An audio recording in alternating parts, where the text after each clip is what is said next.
I'd like to call this meeting to order. Please join me for the pledge of allegiance.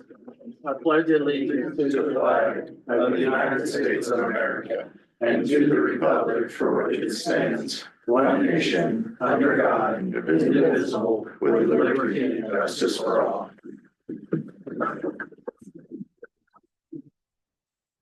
I'm going to proceed with roll call. Mayor Lindsay, Here. Mayor Pro Tem Howe, Here. Councillor Humbert, Here. Councillor Crane, Here.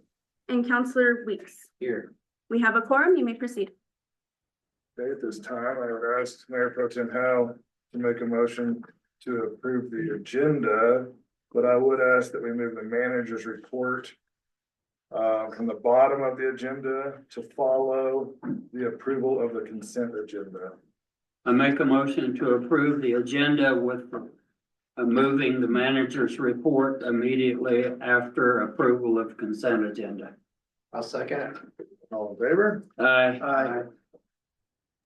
At this time, I'd ask Mayor Pro Tem Howe for a motion for the approval of the consent agenda. I make a motion to approve the consent agenda. I'll second. All in favor? Aye.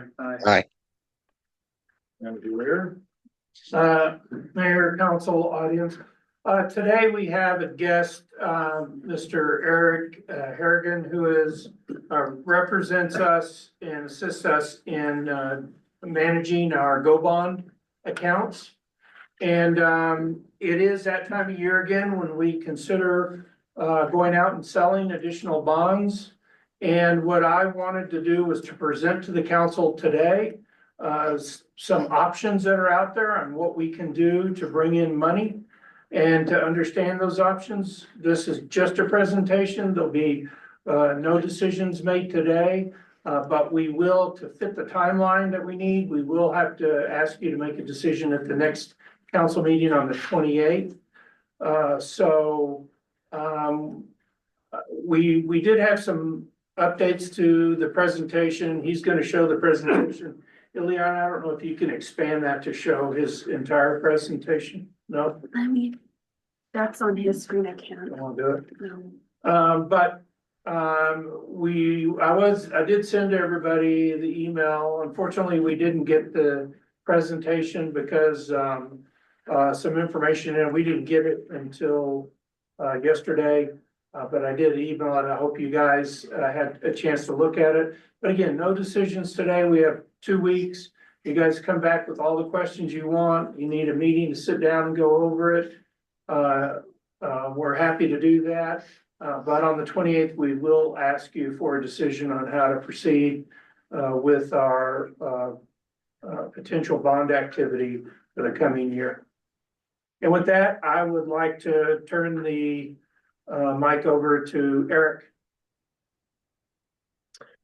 Well, very good. Mayor's members of council, this is Eric with RBC Capital Markets. Happy to be visiting with you this evening.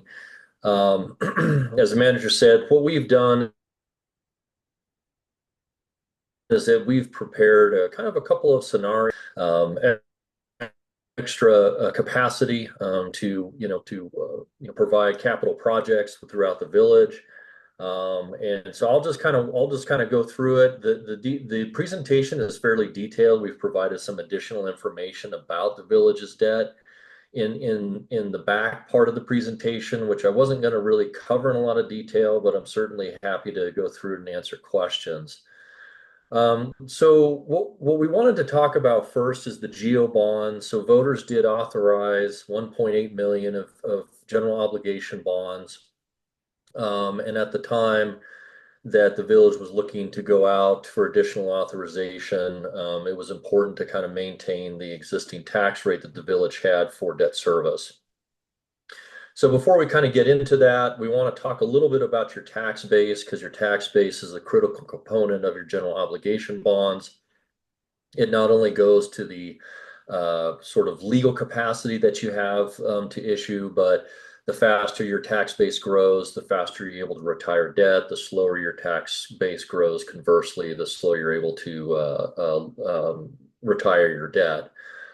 So, over the past couple of years, the village has seen very strong growth in its tax base, almost 6% in 2023, and in tax year 2024, saw nearly 7% growth in your tax base. This has been attributable to strong growth in residential values, which is what we have, been seeing pretty much across, across the state and in most communities. We've seen strong growth, in residential values. When we look at what your, bonding capacity is that it's capped at 4% of your assessed value. So your 2024 assessed value, 320 million, 4% of that is 12 million. You do have outstanding general obligation bonds that the village has issued, and that gives you a remaining capacity of about 6.9 million. So right now the village is 46% bonded to capacity, and so what we looked at is that if you were to try to increase your capacity and try to get up towards, near capacity, or maybe closer to 75% capacity, what would that look like in terms of the amount of debt that the village could issue, as well as what is the tax rate necessary to support that? The other thing we wanted to just point out is the various tax rates. The village is not the only entity that levies a tax rate on properties. You've got the state of New Mexico, you have the county, the school district, and then there's the hospital, that they all levy taxes on property for various purposes through either operations or debt service. The village has an operational mill levy of $5.50, and then you have a debt service mill levy of $4.20, and that has stayed level for several years now. Overall, because all of the local governments haven't really changed their property tax rates, the residential property tax rate has remained very stable. So taking a look at all of the various GO bonds that the village has outstanding, there's a total of 6. The last one that's currently outstanding is the 2017 bonds. These have all been placed with the New Mexico Finance Authority. You can see how this debt is scheduled to pay off. So it's, relatively level over the next couple of years, and then starts to decline fairly rapidly. And that was designed so that the village could, go back to voters at some point in the future, ask for additional authorization without, a tax impact. We'll kind of talk about what that capacity looks like in the next coming slides. So just to kind of, sort of turn this into a graphical depiction, what can the village do to continue to maintain its $4.20 tax rate? And this would, keep the village basically at around 50% bonded to capacity, because of the way your debt's structured, including, this would be including the bonds that voters last authorized in November of 2023. The village could go out for about $5.5 million for additional authorization and continue to maintain that tax rate.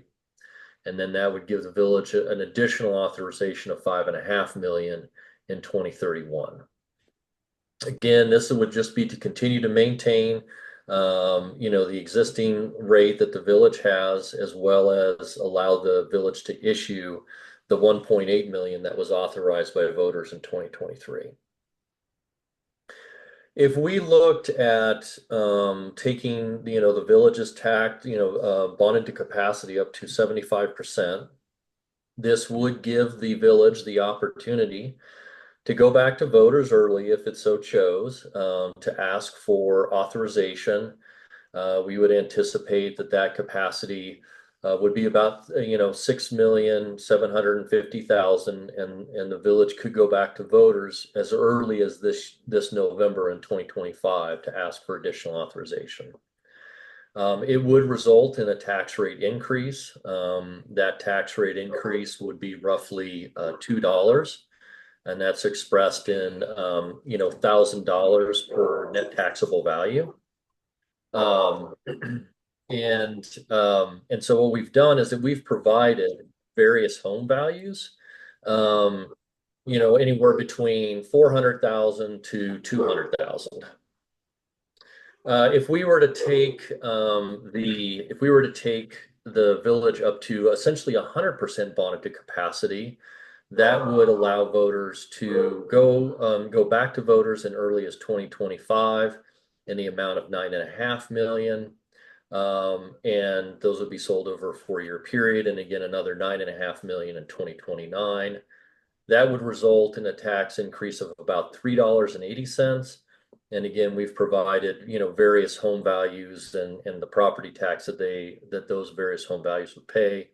So for example, a $600,000 home would pay around $760 in additional property taxes, if the village wanted to go to 100% bonded capacity. One of the questions that you might have is that, while we show that your, additional capacity currently is only, 6 million, the reason that you're able to go out to voters for 9.5 million is because you're going to be issuing bonds. And then as you pay those bonds down, you're able to issue additional bonds. And so over that 4-year period between 2025 and 2029, that that you would issue those bonds, you never go above 100% bonded to capacity. So while you're asking voters for more capacity than you currently have right now, because you're paying debt off, you're issuing and paying debt off, that's what allows for you to have a little bit more capacity over that 4-year period. So with that, I might pause before I kind of talk, and sort of talk about the bonds that voters authorized most recently. And we've put together a time schedule should the village want to pursue issuing those bonds this year. But before I go into that, I thought I would just kind of pause, maybe take some questions, and provide any feedback that the village council has.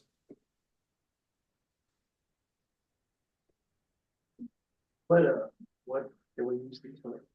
I'm sorry? What's the different ranges of projects we can use these for? If we increase?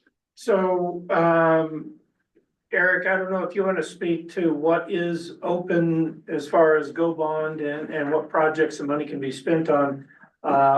Typically, it's infrastructure projects, roads, water, sewer, those types of projects, but that's what we've used it for historically, but there's actually a lot more things that it could be used for. And when you go out to, for election, you would need to define the parameters of use in the bond that the voters would be voting for. And then, of course, the use of that money would be restricted to those parameters. And those can change with each bond election. So for example, we had one bond election, I want to say it was 21. Eric, when was the last bond election? The one that we did where it all had to be spent on water, wastewater. Because historically we split 50% of the bond for streets, 50% for water, wastewater. But then we had one bond, is either 17 or 18 or somewhere in there, where it was 100% dedicated to joint utilities, water and wastewater, no roads. The 2022 Go Bond is specifically for water. 2022, I could remember. Yep. And they can also, well, you said there are many uses, but they can also be used for our funds for grant matches, correct? For federal grant, for grant matches, yeah, it can be state or federal grant matches. But again, I think that needs to be specified in the election and the parameters of the bond election. And maybe you can speak to that a little more, Eric. Yeah, that's a good question, and that is correct. Excuse me, just for one moment.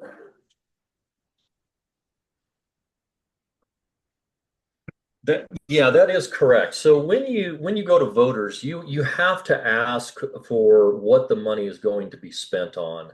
And there's a prohibition against what is called log rolling, meaning that you're rolling multiple types of projects. They have to be, they have to be related, for example, if you ask voters for, geo bond authorization related to roads, things like drainage and sidewalks and right of ways and easements, that's all part of that road project. So it could be spent on those funds. But you couldn't ask for, roads and then, build a community center, for example. So geo bond, state statute is pretty broad. Generally it's available for, general governmental purposes. You can use it for water, wastewater, which the village has done, roads, you can use it for public buildings. You can use it, for matching, federal funds, just so long as the project that you're matching, is consistent with what voters authorized. Generally speaking, when you go to voters, you're going to want to have, a project that has, fairly broad, support from the community, in terms of how they want to see, the tax dollars, spent. But there are a number of different things that you can, issue general obligation bonds for. I know there are communities that issue general obligation bonds for open space purchases as well. They typically have to be a long-term, asset in nature, because the project that you're constructing needs to match the useful life and the average life of the debt that you're issuing to fund that project with.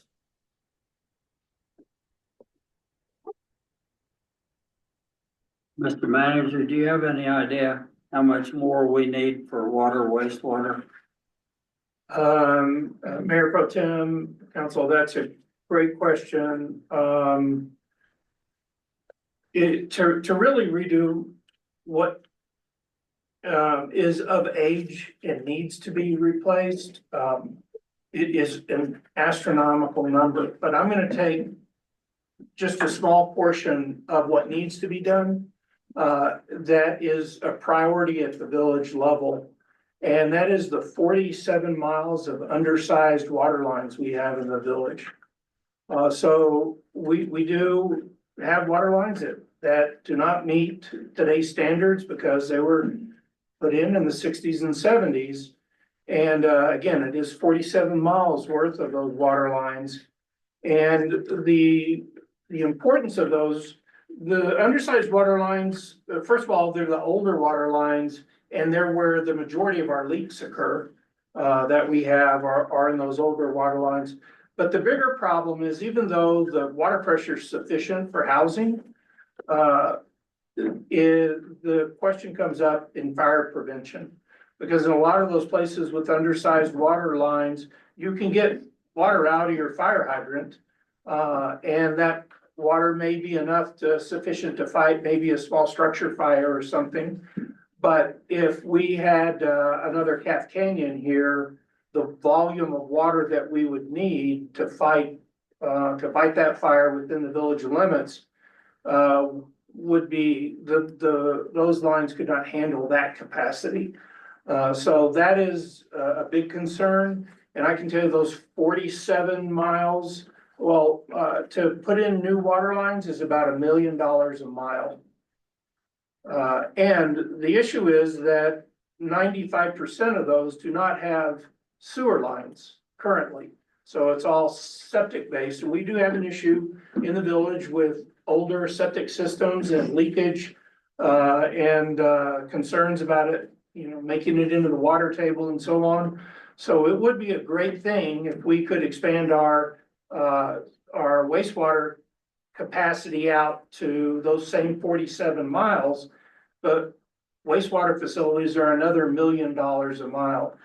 So if we were to replace all 47 miles, and keep in mind, we have about 140 miles of water line. So we're just talking about 47 out of 140. To replace the water lines, and while we're there, put sewer lines in would be $100 million. Thank you.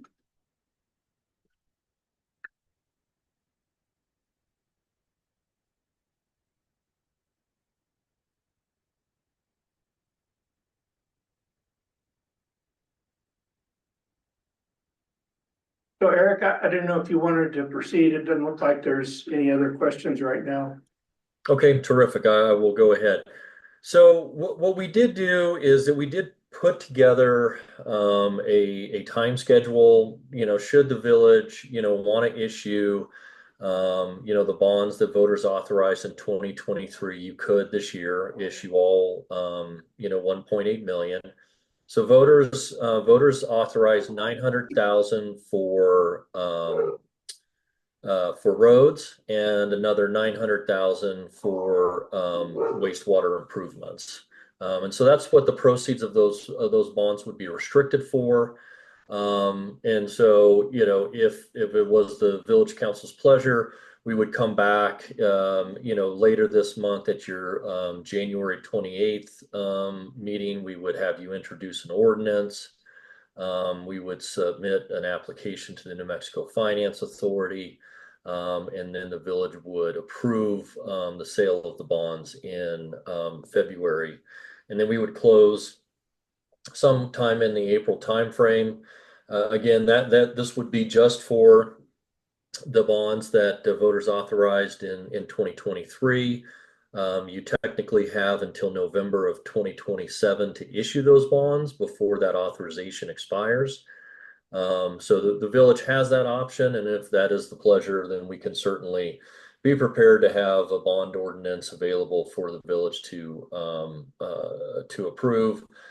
We set this time schedule so that funds would be available when the ground would start to thaw out and provide funds so that the village could get going on its project. But again, this is not something that you have to do this year. You can wait and decide to do it next year or in 2027, should you so choose. As I mentioned at the beginning of my presentation, we did provide a little bit of additional information. We did provide some information on your gross receipts taxes. So currently, cities and villages have the ability to impose up to 2.5% of gross receipts taxes through municipal GRT for general purposes. 2.05% of that can be imposed through council action only. The remaining 0.45% has to be imposed once voters approve the imposition of additional gross receipts tax. Currently, the village has imposed all of its increments of gross receipts tax that does not require an election.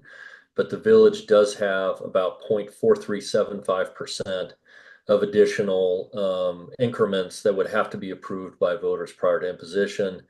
And we estimate, based upon the village's 2024 gross receipts tax collections, that it would generate about $786,000 in revenue. We've provided several years of history of gross receipts tax collections. Currently year to date, the village is running a little bit lower than it was last year, about 4%. And in 2024, the village was up almost 3% year over year from 23. And then in 23 saw fairly healthy growth of about almost 9%. We also have information for 22 and 21 where we saw fairly significant growth in gross receipts tax revenues. In the back of the presentation, we've also provided outstanding debt that the village has that is non-general obligation bond related. I won't go through it unless you'd like for me to. I will just note that one loan that we don't have in here is a recent clean water drinking loan that the village recently entered into with the New Mexico Department, the New Mexico Environment Department. And with that, I'd be happy to, answer any additional questions, that you all have. And we can go from there. So, since this was just a presentation, not an agenda item, I can't ask the council for any decision. But I will be asking you to get with me over the next couple of weeks and give me your idea of which direction you'd like us to go in and what we should present potentially at the next council meeting, depending upon how we want to move forward, so that we can start the process. If we're gonna do this, we need to get it started now. Understood. Do we have a work session on it? If you can.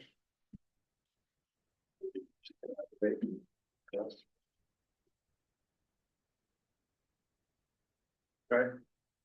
Okay, Eric, I'll be back, get in touch with you and let you know what we do to move forward in time for you to prepare for the next meeting. Very good. All right. Thank you very much. Have a good evening. Thank you. I don't believe we had any requests from the audience to speak this evening. So we'll move on to announcements and proclamations by council. Yeah. I'll just let everyone know that myself, Chief Hungrief, and Manager Weir attended a public forum in Raton last night, put on by the governor, Michelle Lujan Grisham, and it was actually quite informative. Our chief had some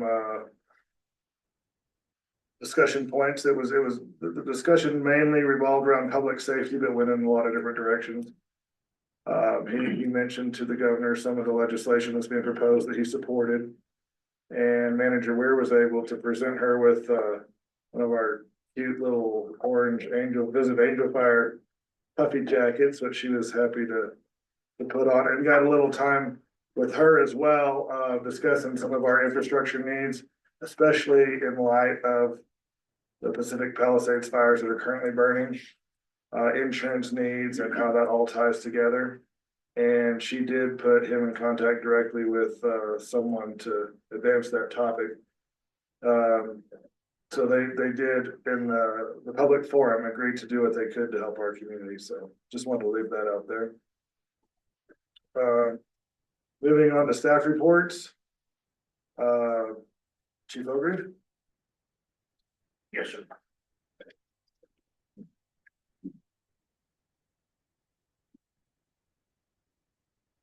Mayor, council, manager, and guests tonight.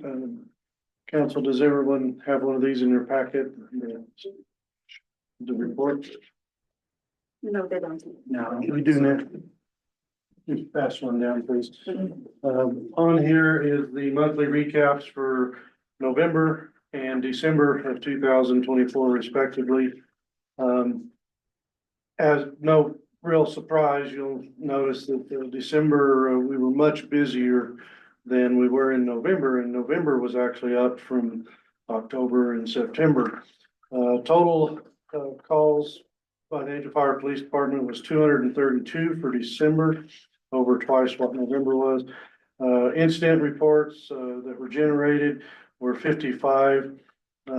Not surprisingly either, is 11 of those were false alarm calls or alarm calls. When you have an influx of people coming in, they go to their B&Bs, they enter the wrong code, it triggers an alarm, and we typically respond to those as quickly as we can.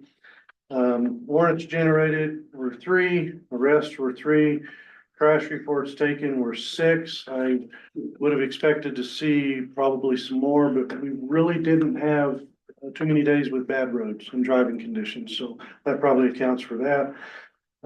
As far as the enforcement side of traffic, we issued 47 moving violations or traffic violations with a total of 66 traffic stops, the remainder of those being warnings, if you will. And for non-traffic citations, there were 14. That's generally a petty shoplifting or something along those lines. That get a non-traffic citation rather than a full arrest and a booking into the Raton Hotel. Other stuff, we hired Ruben Lucero. He began, he's our 6th officer. He came to us from Taos County Sheriff's Office. He's a certified police officer and he was current on all of his training. He's breezed through the orientation and field training that was administered by Officer Alvis May. And he's been on his own since before the Christmas crunch, if you will, and the major holidays. I'm very, very happy that we were able to attract him here. I think he's going to be a long-term fit and he lives right here in the valley. Our officers all completed our annual training for 2024. For 2025, the new curricula is going to require about 300 total hours of training for our size of a department. So that's considerably more, but we're prepared for it. Our officers also attended an active shooting training with the Colfax County Sheriff's Office and New Mexico State Police. I didn't get to go, somebody had to stay back and work, but the other officers all went to Raton High School, and then there was one at Clayton High School. And they reported it was very good training. They actually got to shoot simunition rounds at each other and the bad guys, so they came back and pretty happy with the training overall. You had approved last month, or in November, the expenditure for Axon upgrade of lapel and dash cameras. We're waiting on that install. I actually got an email today. We should have the lapel cameras by next week and that part installed, the docking station installed, and then the dash cameras probably 2 weeks to follow that. So hopefully by President's Weekend, Valentine's Weekend in February. We're waiting on the final work to be done for the Public Works and Police Department's new digital repeater install. The work that needs to be accomplished for that to go live is at the Red River Dispatch Center. I did talk to Brian with Spectracom today. They are working on it. They have one of the 3 consoles built and installed and are diligently working on the other 2. They'll be back to work on it this week. And then the Durango Police Unit that was the village pool car is now my police unit. It's sitting outside. It's now built and in service, has lights, siren, transport cage, and so forth. And the new Tahoe that we received at the end of last year is at Spectracom up in Alamosa getting upfitted. Should have it within about 3 weeks. Let's stand for any questions. All right, thank you. Thank you. Chief Vance? Mayor Lindsay, members of the council, Manager Weir, thank you for having me here today. We have sent 4 personnel and engine 3573 on deployment to the they've been staged at the Los Padres fire in support of the LA fires. They left Saturday morning. They're on an expected 14-day deployment. They have the option to get extended beyond that if they're deemed necessary. So we wish them the best of luck in their support of the LA fires. We have the 2024 annual slash numbers in Angel Fire Department / program process over 14,000 cubic yards in pile burns and ACI burns. 10,000 of that was brought in by the public. We also processed over 2,000 cubic yards that were picked up over 94 locations within the village.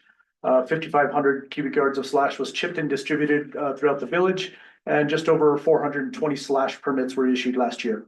About 70% of the old slash pit has been reduced, and we should have that completely reduced by the beginning of spring and the next slash season. I encourage anybody who hasn't driven by there recently to take a drive by that location to see the wonderful work that the slash crew has done. We are very appreciative of their work. The 2024 NFIRS reports are in, meaning in 2024, we ran 512 calls for the fire department in total. The previous year in 2023, we had ran 264, so we're about up 10%. Just 14 days into the year now, we've already ran 38 calls, so we're on pace to kind of smash that. We've ran 25 medical calls and 6 fire calls. What's interesting about that is 6 of those calls have been an an Eagle Nest, another 6 to FA1. But 7 of those calls that we've had in the 38 have been simultaneous calls that have come in. So we've had to mix and match our crews to make sure that we have a response. The process for business-related fire inspection has been formalized. Inspections have been handed off to the state. Instructions on how to request a business fire inspection are now on our Facebook, our LinkedIn page, and the fire department website. So if you have a business fire inspection that needs to be conducted, please go to that website and follow the instructions there. All of the information is at your fingertips. We are also very close to passing a defensible space ordinance through committee and hopefully being able to pass that on to legal review in the upcoming weeks. We are very hopeful to get that passed. That's all I have. I stand for any questions.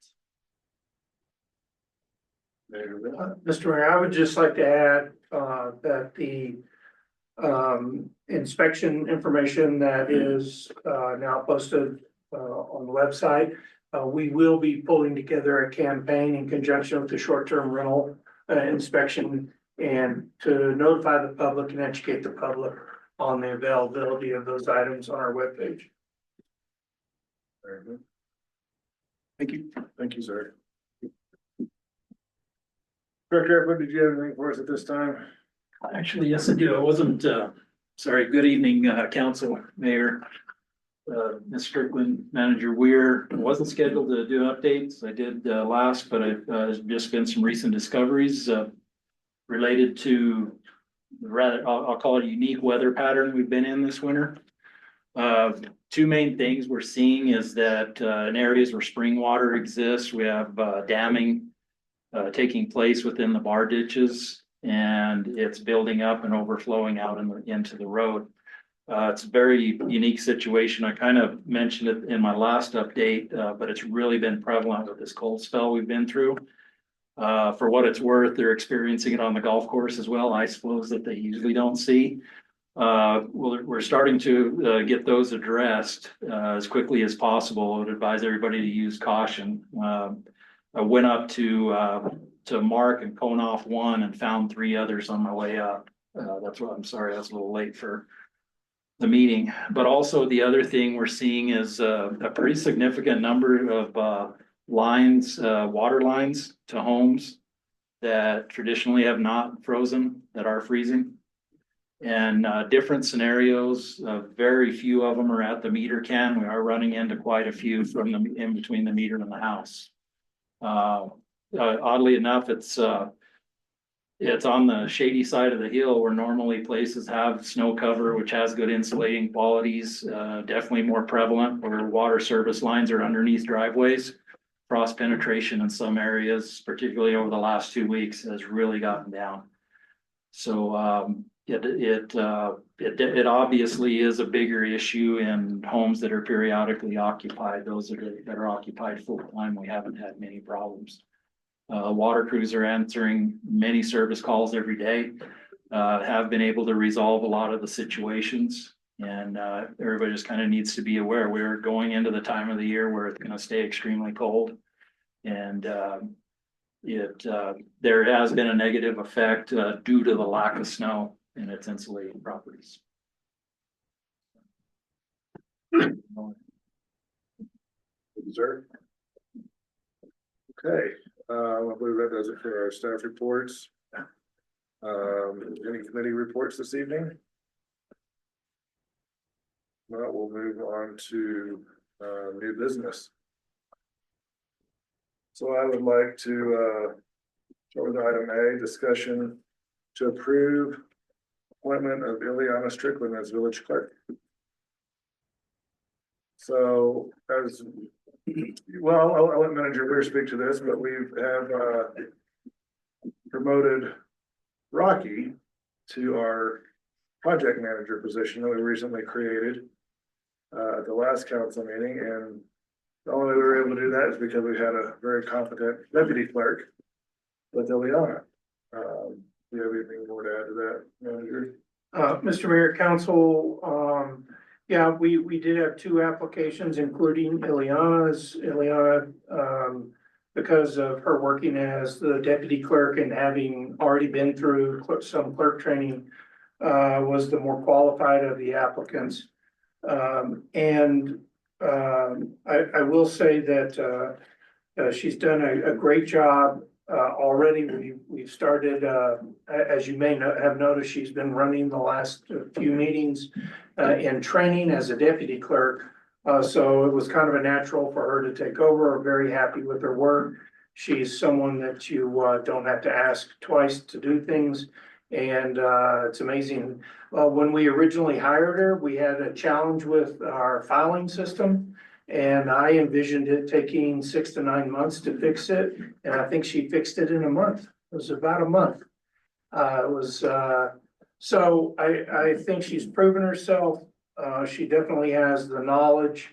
She's still gonna be new. There's still gonna be some learning curve to have to go through, but she is much further knowledgeable and advanced in being a clerk than any of our last 3 clerks that we appointed. So with that said, we have high expectations of her, and I hope that you will agree and approve her appointment by the mayor.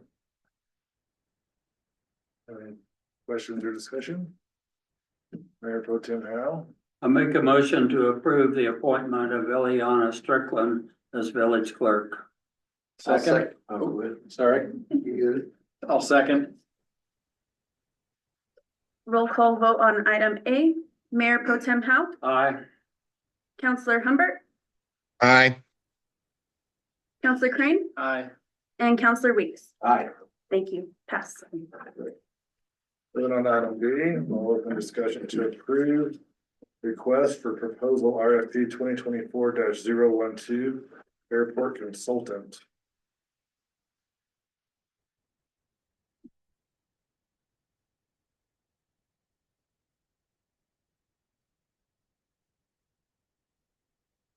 Good evening, Mr. Mayor, Council, Manager, and Clerk Strickland. In December 20th, the RFP was due for airport consultant, RFP 2024-012. One qualified respondent was received. It was Dubois King.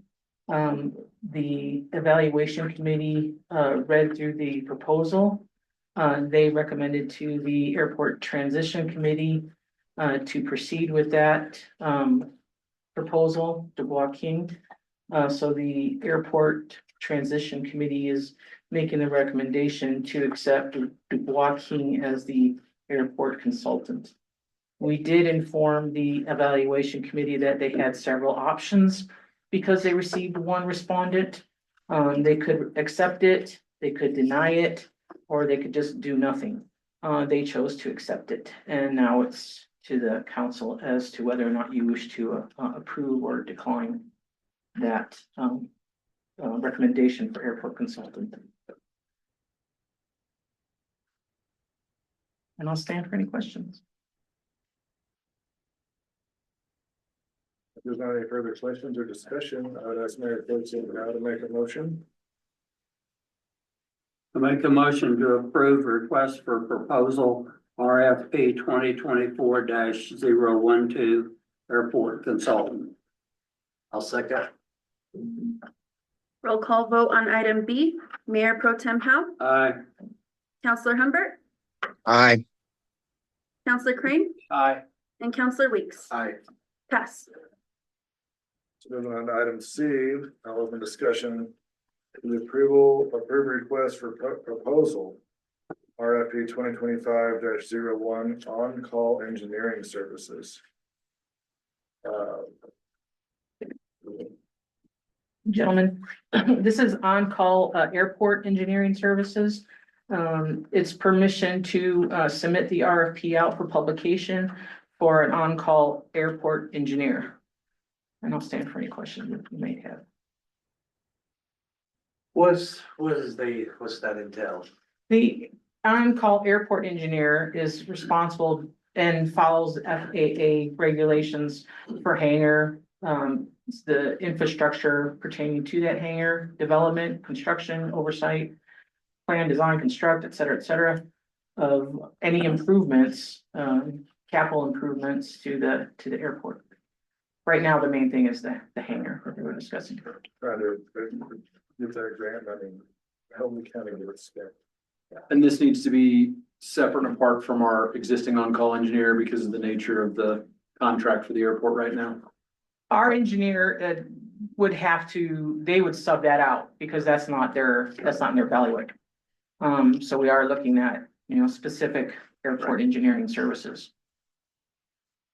And Roger. Mr. Mayor, Council, yeah, I requested this because, I want to be prepared. We don't have a project that's ours right now that we would, ask this engineer to get involved in, but I'm anticipating, we've already had, since we've taken possession or operational control of the airport, we've already had two, local plane owners, contact the director of operations at the airport about leasing land to build private hangars. So our engineer would have to be involved in that. If we go out for any grants ourselves, non-county grants, we will need our own engineering. And I would just rather have this in place when we need it and not wait until we do need it and then have to go through the process. So this is a specialty for engineers. Our current on-call does not have this specialty. And so I think it's prudent for us to bring in a firm that has these expertise. No further questions or discussion. I'd ask Mayor Pro Tem how to make a motion.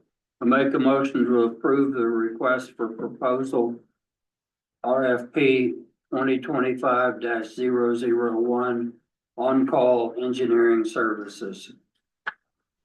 I'll second.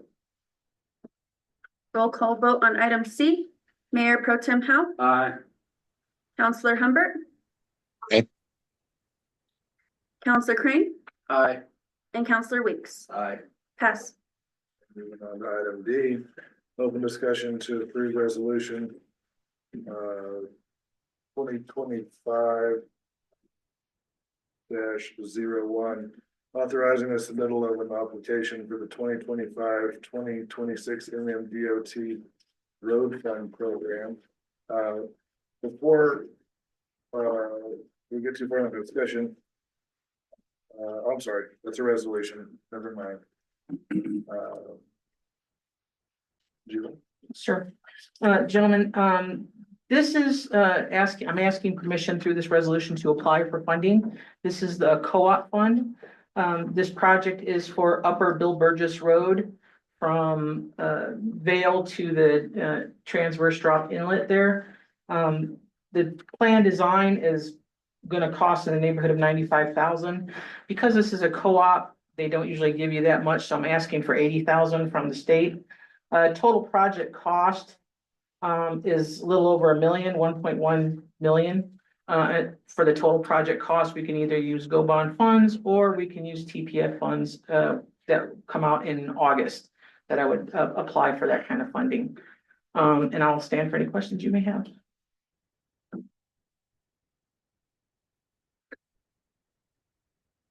Thank you, gentlemen. You? Any other questions or discussion? I would ask Mayor Pro Tem Howard to make a motion. I make a motion to approve resolution 2025-01, authorizing the submittal of an application for the 2025-2026 New Mexico DOT Road Fund Program. I'll second. Roll call vote on item D. Mayor Pro Tem Howe, Aye. Counselor Humbert, Aye. Counselor Crane Aye. and Counselor Weeks. Aye. Pass. Moving on to item E, open discussion to approve the annual updated resolution 2025-03, open meetings.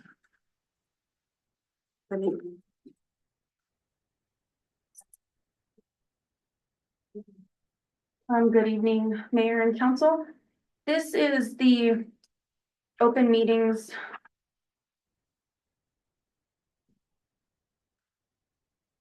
It's the annual renewal of regulations that requires government and public bodies to conduct their meetings and decision-making process transparently and openly.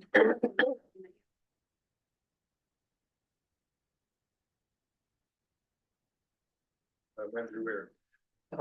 Mr. Mayor, Council, the one thing I would like to point out in this is that this basically complies with state statute with one exception in that we give notice 5 days prior to any regular meeting. And statutorily, we're only required to give it 72 hours in advance. So we actually exceed the state statute in this resolution as far as notification to the public.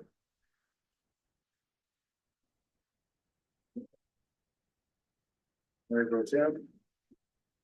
Make a motion to approve annual updated resolution 2025-03, open meetings. I'll second. Roll call vote on item E. Mayor Pro Tem Howe, Aye. Councilor Humbert, aye, Councilor Crane, Aye. and Councilor Weeks. Aye. Pass. Okay, moving on to item F. Like to open discussion to approve the annual updated resolution 2025-04 on the code of ethics.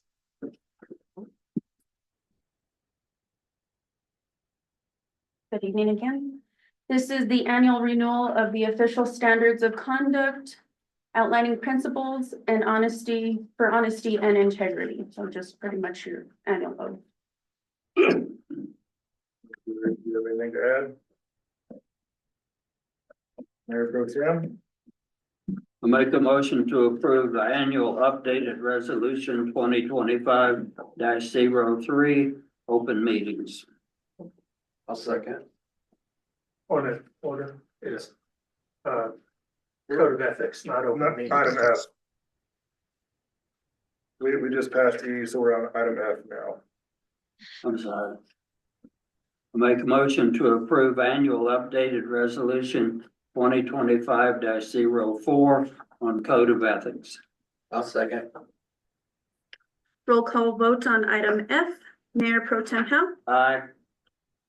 Councilor Humbert, aye, Councilor Crane, Aye. and Councilor Weeks. Aye. Pass. Okay. Moving on to item G, open discussion, just a discussion item about Public Works purchase of reserve equipment, TP pumps. Good evening again, Mayor, Council, Clerk Strickland, and your Weir. Wanted to ask for discussion on this item partly due to the size of the expenditure of $127,700, but also an explanation of what these components are. A little back history, as we all know, we've had failures of booster pumps up here from time to time. This summer, through the initiative of Evan Archuleta, Logan Fuchs, and Nathan Gopium, they came to the realization that in the past, the practice of just throwing the bad pumps away and putting new ones in, not always absolutely necessary. They took the initiative to take these pumps apart, learn about the components, do some research on their own, and discovered that when there is a pump failure on the pump itself that doesn't involve the electric motor, those pump bodies are fixable with the components. The cost of these components are a third of what the replacement pump is. So one, I want to commend them to showing the initiative. It is what saved our bacon. We got in a serious situation with the tank 4 booster station, which supplies the Aspens tanks, where we had backup pumps on order. They were still weeks out. That's the incident that they took the initiative. They found old pumps, pulled parts out, got it working, and it's going. So what this allows us to do is, moving forward, is as opposed to just grabbing one of our replacement pumps and throwing it back on, which obviously we would do, We would then be able to repair the pump if it's just the pump mechanism itself. Just another thing that these guys have done again and taking the initiative to help better prepare this community for such incidents.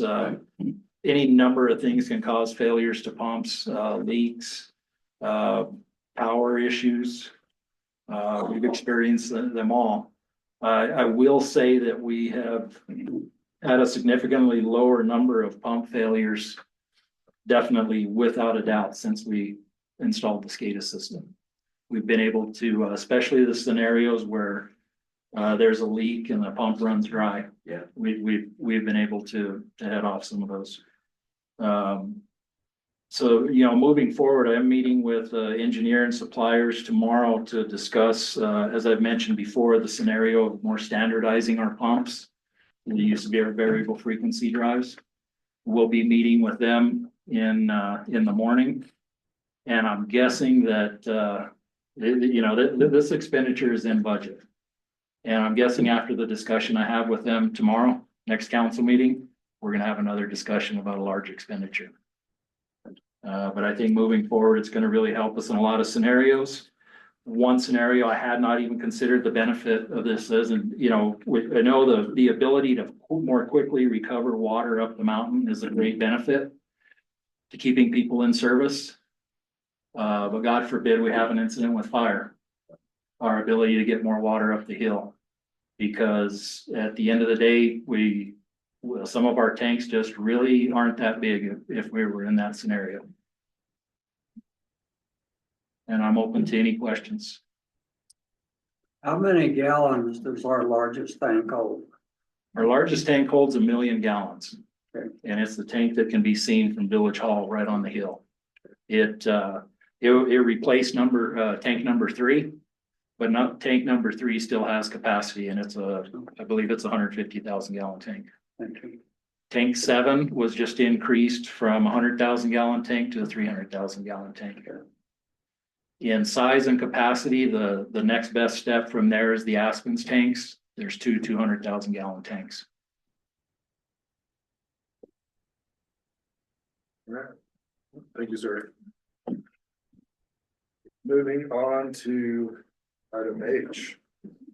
I'd like to open discussion. The request to proceed with the night sky ordinance. Did we vote on Do we need a vote on G or no? Yeah, No, just a discussion. Just a item. discussion. okay. Thank you. Shelby Kaiser. Mayor Lindsay, council members, congratulations, Ileana and Manager Weir. Thank you for having us this evening. So I wanted to kind of give a background why are we here. So the existing conditions are that the current ordinance, which is ordinance 9-7-8 exterior lighting, was adopted in 2022 and amended in 2005 and again in 2023. Since 2022, when the current ordinance was adopted, 665 building permits have been issued. Of these, 640 are single-family dwelling units, 7 are commercial sites, and 18 are multifamily buildings. Over 20% of these total 665 permits issued during this time period have occurred in 5 years. Pardon? I apologize. I can't imagine if those stats are correct. I got them from the Since 2022 or 2000. 2002. Okay. But since, That makes more If you, sense. if you don't did I say it mind, wrong? you were saying 2022. But So since, 2002 amended in 2005 and then again in 23, is that Okay. correct? okay, since 2002, Thank you. 665 building permits. But of the 665 in that time period, 20% have been occurred in the past 5 years. Okay, okay. And then I did get the information from the AFPO. No, I think that's correct. Blah, blah, Again, I blah. apologize, Yeah, but you were okay. saying Yeah. 2022 instead of 2002. Right. That's where the numbers weren't adding up. Okay, thank you for correcting me. Okay, numerous residential and commercial sites in the village create glare, night flow, light trespass, and light clutter. The current ordinance's provisions are subjective and don't contain a provision for any kind of violation or remediation. So the history of our committee: in September of 2023, 2 years ago, an informal citizens group polled the candidates for the mayor and the council positions for this last election and received overwhelming support for initiatives to protect the quality of the night skies and Angel Fire. In April of 24, the Angel Fire Night Skies Committee was formed and appointed to develop a reasonable and enforceable ordinance. Over the next 9 months, the committee then reviewed the ordinances from 8 different comparable sized communities in New Mexico, Texas, and Colorado. Other resources that we used included the New Mexico Night Sky Protection Act, the International Dark Sky Association, and Galen Geisler, who's the representative of the Los Alamos County Commission on Night Skies, and they just recently passed their ordinance. As work progressed, we received input from publicly held committee meetings, a preliminary presentation at an Angel Fire Council meeting, and surveyed local businesses and property management companies.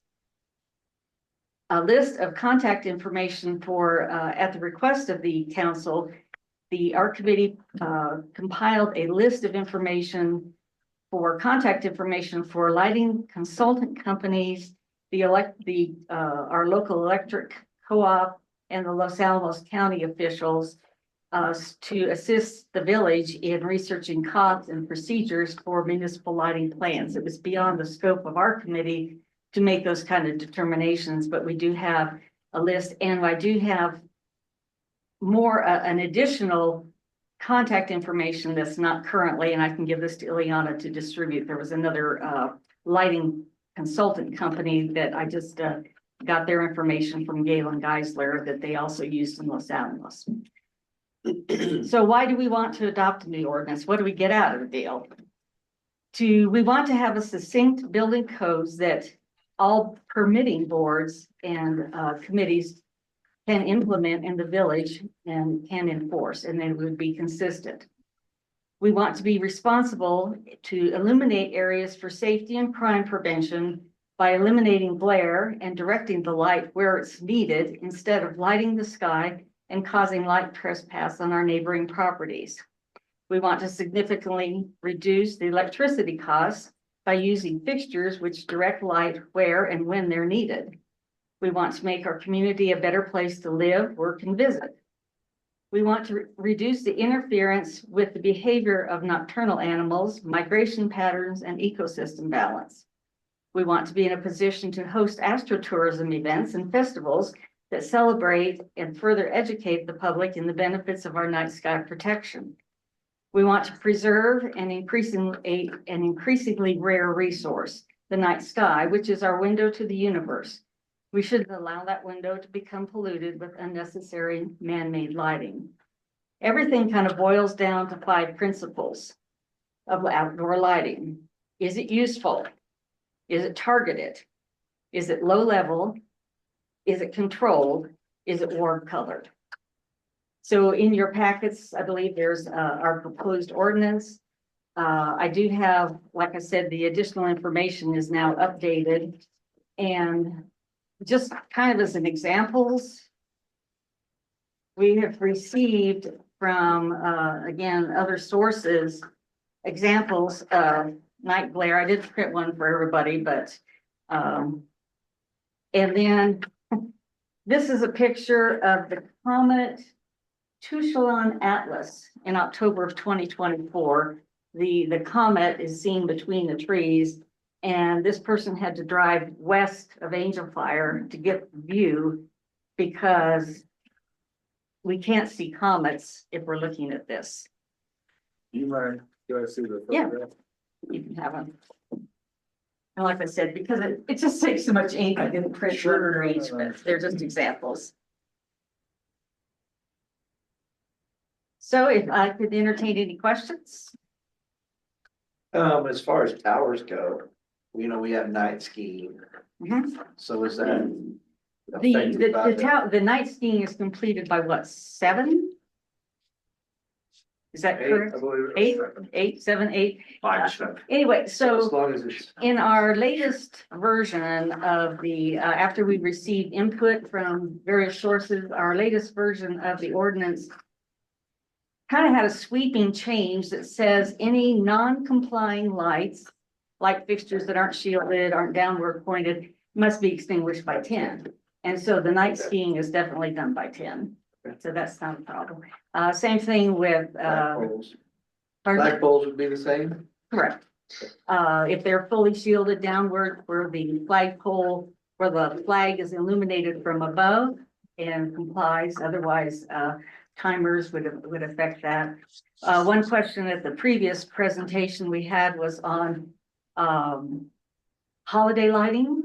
And there again, we've addressed that, we tried to make limits on holiday lighting as to how many lumens per acre, or how many trees can we wrap? And we thought, because Angel Fire, if our understanding is correct, is trying to promote itself as a holiday destination, well, let's have lots of holiday lights and be very festive. But there again, if they're non-complying lights, and we have, several definitions of complying lights and non-complying lights, then we ask that they just be out by 10.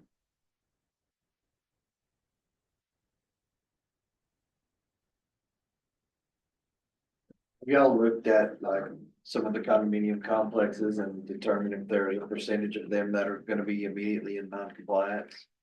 Jake, if you'd help us there, you were working with, some of the so- condo management companies. Talked to a couple of the condo management companies and gotten some input there. Some of their concerns match Councilman Hubbard's concerns about having, elevated stairways, walkways, those types of things. So one of the revisions in this version versus the last, this does allow for outdoor lighting in spots that are necessary, 24/7. The majority of lights are targeted towards that 10 PM cutoff, but, stairwells, walkways, those types of things where we're gonna create, hazards by having no lighting. And the ordinance does allow for all method of motion lights. It really is encouraging people to use an adapted, that's the language that you'll see in here, style light that can come on and be in the location you need it to be on, but not be left on 24/7, 365, that sort of thing. So those were the two big concerns, I think, from the last work session were the Christmas lights, which I kind of encouraged. We don't want to be out counting lights on trees. That's a bit too far. And then the path lighting and stairway lighting as well. So I guess, this is not so much a question directed at you, but one of the things on here, and I understand is in my conversation with the manager, we're asking for an impact report. And certainly this is going to cost money to do, exterior lights on village, buildings. It will require coordination with DOT for street lights up and down 434, Bill Burgess, those types of places. I guess the question is this something, and we have 4 or 5 committee members here this evening? Is the committee the one that we want to do the impact report? Do we have numbers of lights, types of lights? How do we go about getting you an impact report is the question. Mr. Mayor, my recommendation is, since this is a relatively new, I want to say a new concept, I know it's not new, but it is something that we want to undertake and do it correctly. My recommendation is that we hire, with your permission, a consultant to come in and do an analysis for us. I think, although the committee, I think, has done a good job, I think that to really understand the impact of this would be an excessive amount of work to request for volunteers. And right now, with everything going on, the village doesn't have the resources or the expertise to perform that type of study. But I do think it's important that the study be done, that we understand not only the impact to the village itself, but also what we would be asking our citizens to comply with. So that is one thing I'd like to understand. And with your vote to proceed today, which is what the the item on the agenda is asking you to do. You know, we would do a couple of things. If in your motion, vote to proceed with the study. We would, go out, find a vendor. Hopefully it's not gonna be so expensive, we have to go through the RFP process, but if need be, we will. We'll find a vendor to conduct the study. At that point, I'll also submit the ordinance to legal counsel. Because it will need to be reviewed by legal counsel. And then, we can come back to council with, feedback on both of those. Generally, we only need one vote to proceed, but since this one, if you choose to do the study, I think it would be prudent to have that study reported to you prior to a final vote to proceed. Because, generally, the vote to proceed would go to legal counsel. And as soon as we get something back from legal counsel, as long as it wasn't a substantial change, we would then go and advertise the ordinance so that the next time the council would see it would be to vote to approve or disapprove the ordinance. But I do think that we need to understand that. I have one other concern, which is enforcement. We're gonna need to, I don't know what that means right now. I don't know if our code enforcement officer is gonna have to learn certain techniques. How is he gonna determine who's in compliance, who's not? I guess one concern I have is that I would hate to see this to become something where we're pitting community members against each other, because if we don't have a way to enforce it, the only enforcement is gonna be people turning each other in. And so those are things I think need to be. I had meant to ask Jay previously, how are other ordinances like noise ordinances enforced? Is it someone calls in, like, you know, chainsaws at 6 o'clock in the morning, or there's the fire pit over there with their music at 11 o'clock at night? How does the village currently handle those kinds of So complaints? generally, a noise complaint like that would be a call to the police department and they would respond. And I don't think we're gonna ask the police department to respond to complaints about We lights. do have provisions for, someone submitting a time-stamped photo of an egregious property. That, you know, perhaps their lights on day after day, night after night after night, or a non-complying light, and so then is there, I've heard off and on that there is and it's not an ordinance officer, it's a. There is a code enforcement Enforcement officer. officer. So something along But those again, lines. I think we would need to, and that would probably be the route to enforce this, would be a code enforcement officer. But currently, that person, I don't know what tools are needed to measure, to determine proper. And that's part of our resource material is a couple of municipal consultant companies for your reference, or you can, you know, again, put an RFP out. But also the Los Alamos County, they use a light meter of, I don't know the technical part, but where they can go out and say, okay, yes, this light is not in compliance or not. Other descriptions in our definitions defines shielded light or non-shielded light, or whether the bulb is exposed or not exposed. So there are some more succinct parameters than what's in the current ordinance. Seems like too, there would need to be a time frame allowance for like bigger. So they have two, and that was where I was gonna go. They have currently residential, she has in here 2 years to come into compliance. Commercial and government 5 years. The one community that I'm involved in that passed this ordinance, and we have a residential property there, it was 5 years for everyone. And the reason being, I think that gives people opportunity to really, I mean, again, 2 years, I know it sounds like a long time, but it can be rather short, and depending on the number of lights. As Councilor Weeks pointed out, could be a little, a pretty big project, but something to plan on within 5 years. Well, the easy thing, of course, is if you have a non-complying light, one that is glare or sheds, or, you know, glares down or light trespass to your neighbor, turn it off at 10 and you're in compliance. Yeah. Or, you know, timers, motion detectors. So it's not that Well, it goes on to every say, light in the after village two- that is not but after compliant 2 has to be. years, after 2 years, as we show up at 6 o'clock. according to this. Do we have any If 6 there's o'clock non-compliance, references? like, See that. I don't recall any 6 o'clock references. um, If we do, then it may be a typo. let's see where it's all. Anyway, I'll figure out what I was looking at earlier, but, I think again, I don't remember seeing a 6 p.m. here either. I think everything was built around the 10. I'm sorry, by sundown. This is by sundown. For, They have to be turned off by, non-conforming lights have to be turned down. Turned off by sundown after the 2 or 5 year periods. I mean, they're probably not gonna be on. Prior to sundown. That language is can in there. do you have a paragraph number that our secretary can refer to? EC, non-conforming existing lighting,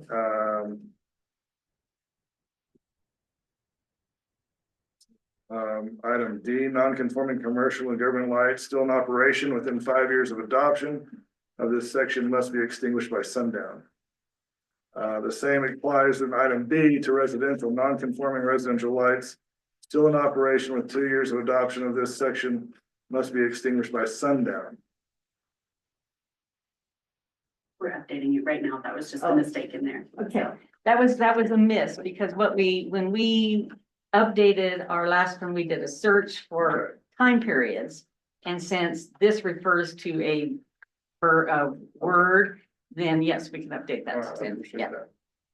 that was an oversight. Thank you. I think we had, I don't know if Owen would like to make any other comments. I know he and I have had several, the counter case that we'd like to hear from somebody who manages several of the other properties, if that's okay.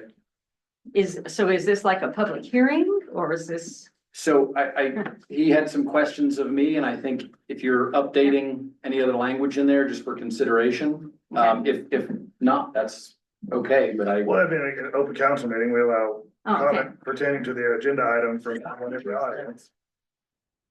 This is the updated contact list. If you didn't have anything further this time, Shelby, I didn't mean to run you off. Okay. Mr. Curry. Mayor, council, manager.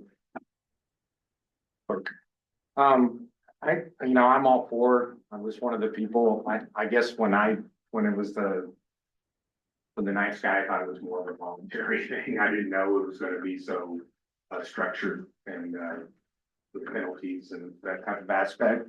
But one of the big things is just in the definitions, it's glare. It says includes any interior lighting that creates light trespass or the light source is visible from another property. So basically, if you go out your house and you can see light from another property, it's glare and you're in non-compliance. And when you do the impact study, I mean, people would have to put in, unless they want to turn everything off at 10, are going to have to put blackout shades on all their windows. I'm assuming It's the light source. So if you have a bulb, if you have a TV on, and you can see it from another property, is that accurate or? It's when that light sheds onto the other property. So if you can see somebody else's No, TV, no. that's not what this language says. It's visible from. Did you see the definition of light trespass? Well, it doesn't really matter. That definition for glare says a light source is visible from another property. Mindy? I'm sorry, I'm looking for where you're talking about. Just in the definition. It's glare under definitions. And then light trespass says causing annoyance, loss of privacy or nuisance. So annoyance is a pretty person specific. I don't think, Owen's point, I don't think we can, I don't think I can support anything that regulates interior lighting. Exterior One of the lighting, examples I had was interior lights trespassing on someone else's property. The chandelier type of lighting. yeah, I where it still understand, but causes again, trespass. I'm not gonna, I can understand, I even have a hard time with the soffit lights because they're truly a down facing light, not an upward facing light. But if you're below that property, I know that you have a particular problem with one particular house that started this years ago, and I appreciate the initiative. I truly do, because I do want to protect the night sky. I want to be able to see things through a telescope. I want to see the comet without having to drive for miles, but at the same time, I'll tell you, for me, it's a no starter to regulate interior lighting, period. I mean, I've lived in a number of houses here and we don't have shades on any of the windows. And we're usually in bed by 9, but not always. And, I don't wanna be having to litigate having my living room lights on past 10 o'clock. I just don't, for me, again, I wanna keep this. I wanna make it so that we can do something with this. I don't wanna make it where we can't. And for me, that's a no starter personally. Well, I think our concern is that we have, even since the house, you know, you and I are talking about, other residences where the interior lights shed light on someone else's property. Yeah, but I mean, we live on 1/4 acre lots. Yeah. There's 20 acre lots available in the Aspens if you don't wanna be in that neighborhood. I understand, but there's more undeveloped lots here than there are developed. And as you pointed out, we've had 665 building permits. And quite frankly, we need double that over the next 20 years. If we're gonna be able to pay for and sustain this infrastructure, we need more people on there. And we can't, in other words, there's gonna be more and more lighting, and I think that's where we need to get ahead of it now with something like this. But again, regulating interior lighting, I think is, a stretch. And the other concern is that, you know, they were talking about a time frame, but it says in here, if you want to get a short-term rental permit, you have to submit a compliance plan for your lighting. So there is not any for the 1,000+ short-term rentals. There's no grace period. It's once you go to the thing, you have to submit a plan. So those are my concerns. Thank you. Thank you. And again, Shelley, I'm not picking on it. I just want to say, I think they're valid Well, concerns. and we want to be able to have something that, like I said, is reasonable and enforceable. So these were areas, and that's why, you know, we're coming to the council to say, you know, let's try to do this in one sweep and have something reasonable and enforceable. So are you, no. Come on. So at this point, what would be the path forward? Should we change certain language and come back to the council, or agree on changes in language at this point in time so that we can move forward? Quite frankly, I would encourage the committee to come up with an ordinance that is pretty bare bones, that it could be built up over time. Versus, again, we're not gonna regulate, I mean, we're gonna be, if this meeting goes much longer, we're gonna be out of compliance here. Right. Okay, I guess I need to understand from you what you mean by bare bones, because bare bones is what exists now, and we I think agreed that what exists now does not Well, there's give us not anything. Right, well, and quite frankly, it's, I guess it has to do with enforceable, well, reasonable enforceable.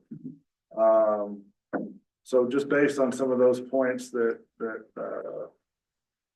Mr. Perry brought up, and a few others, I would like to, I just want to be cautious moving forward with this. Because again, I don't want to have something that we can't enforce, or that we're gonna choose not to enforce. Because I'm not gonna have the police chief go ask someone to turn their lights off in their living room at 10:30 at night. Okay. So what is your recommendation to the committee, please? Well, I would start by taking any interior lighting out of the ordinance altogether. Okay, As far as I can tell, that only exists in your glare section. the what section? The glare definition okay. section, the word interior, I don't think appears anywhere else in there. You know, I know there's a concern about the fining, but I've also, if we're gonna pass an ordinance and it doesn't have any teeth in it down the road, what's the point? So, I don't know that everyone's gonna get everything they want here. I think you're right there on the end. The glare is a concern, and then I would support moving forward with the study. You've already identified the consultant that did this for Los Alamos. My understanding is Taos is considering a stricter version of this than they have currently, and the state's considering it for the upcoming legislative session as well. So even if there are some of us that don't like everything about dark sky, I don't see it going away in New Mexico No, anytime and soon. again, So, I wanna see something happen, but I don't wanna do it, I mean, I guess. We get a lot more complaints for lack of light than we do for. Light pollution currently. For instance, Director Epler can speak to the number of phone calls we get about the out streetlights, whether they're ours, Kit Carson's, the state. We field those calls all the time. But rarely, and Chief Hogreef might be able to speak more to this, have any for, light pollution or light trespass. Well, I think that's because the current ordinance doesn't allow for any kind of complaint or cooperation between people Mr. Mayor, to protect our skies. I make a motion that we postpone item H to a subsequent meeting. And I would suggest, if we do structure a work session in the near future to address the bond issue, we could add this, at that time to the work session. Mr. Mayor, I also would just like to state for the record that, as long as the cost is, under $20,000, you can direct me to initiate a study. Very good. Understood. Mayor Pro Tem, would you like to make that motion? Yes, Mr. Mayor, I make a motion that we postpone item H, request to proceed with the night skies ordinance. I'll second. Roll call vote on item H. Mayor Pro Tem Howe, Aye. Counselor Humbert, Aye. Counselor Crane, Abstain. and Counselor Weeks. Aye. Pass. Thank you. Finally, this evening, items I'd like to open discussion to approve the Angel Fire Department to accept the YCC grant award with match from the village. Chief Vance. Mayor Lindsay, members of the council, Manager Weir and newly appointed village clerk Strickland. As a result of the excuse me, sorry about that. As a result of the former village clerk, Rocky Lira and Captain Romo, with the Angel Fire Department, the hard work they put in. We've been awarded roughly a $280,000 grant. We are requesting approval for funding support for the recently awarded New Mexico Youth Conservation Corps YCC grant. This is previously done before we initiated the YCC grant, and it was a successful program. This grant allocates state funding to hire youth aged between 14 and 25 years old, although we've restricted it from 18 to 25 years old for our process, for community and conservation projects to provide them with 26 weeks of on-the-job training and education under the AFFD supervision. The YCC work plans, the fire department orientation, education, fire prevention presentations at school and local events, home wildfire assessments, defensive driving, preventative maintenance, physical conditioning, aiding with all aspects of the SLASH programs and day-to-day operation, excuse me. Training basics, we offer CPR, first aid, hazardous materials orientation, national incident management systems, basic wildland training and certification, and introduction to structure firefighting, hazardous operations, incident command system, ICS 100, 200, 700, and 800, if you care to know the nomenclature, as well as defensive driving, CVO, and heavy equipment operations.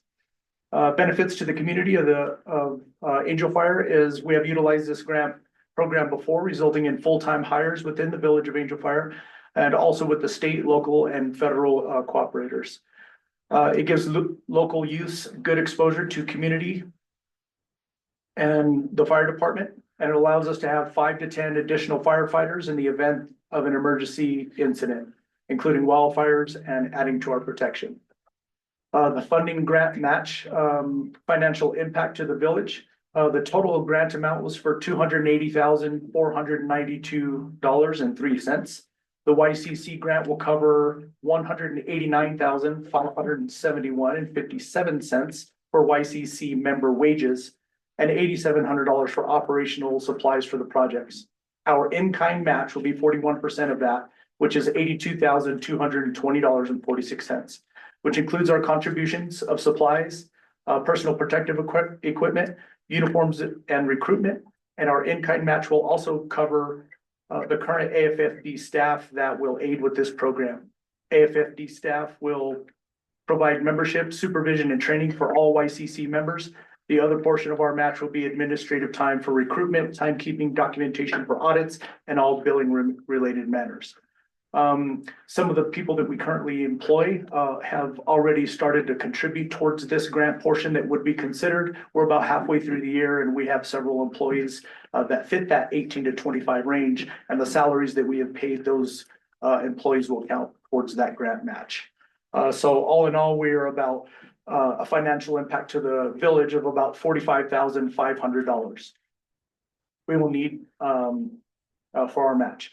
Which will take care of operating costs, firefighting equipment, personal protective equipment, and the remaining costs will be current staff. Oh, excuse me, I already said that. Current staff wages have already been budgeted. Do you have any questions?